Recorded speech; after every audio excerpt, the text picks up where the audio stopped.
Today would have been Trayvon Martin's 20th birthday, and I was online just web surfing, and I read something that was basically letting the public know that today Trayvon Martin would have turned 20 years old.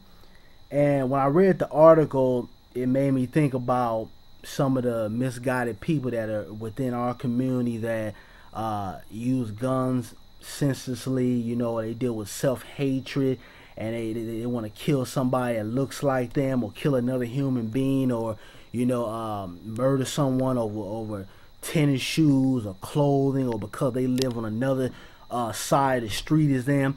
It made me think about that, and some of the things that go on within some of the black community. And it made me also think about the police department and how the police department targets black folks in this country, especially black males, and how we have people, just within society that, practice racism and want to harm black folks simply because of the color of their skin, or because of the potential that black people could be in this country, or, basically just for them just practicing white supremacy.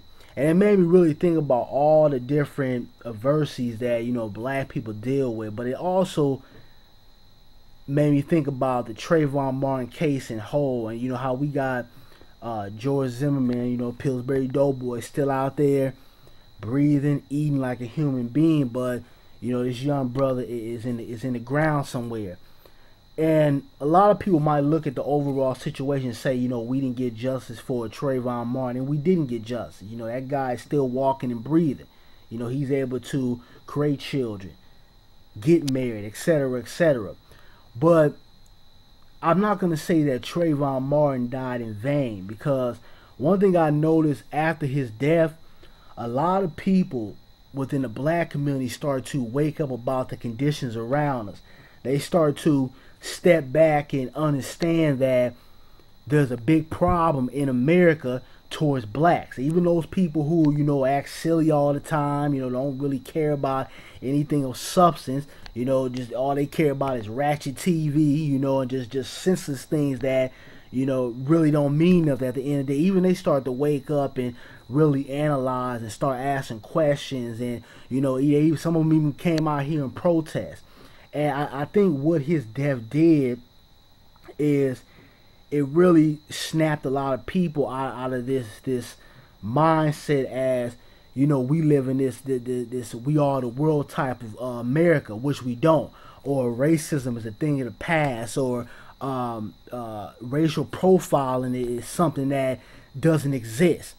I think people really start waking up out of that consciousness, and they really start coming to grasp of what's really going on out here. So, when I think about today being his birthday and everything, even though, it's sad that this young brother didn't have the opportunity to go to college, or have children, or, marry a woman, or experience the things that, we've experienced in our life, or, going to experience in the future.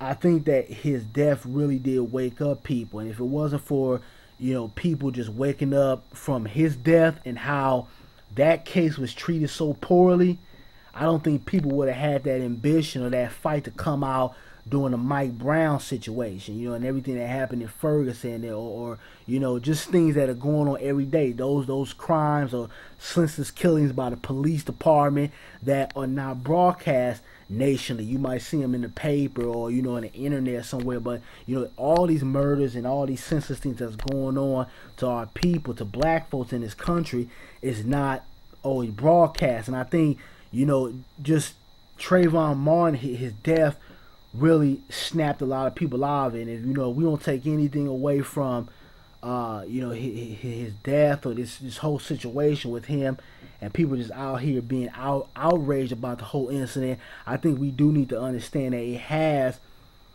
I would say, educated and put a little fire in the asses of a lot of black folks that didn't really understand what's really going on out here.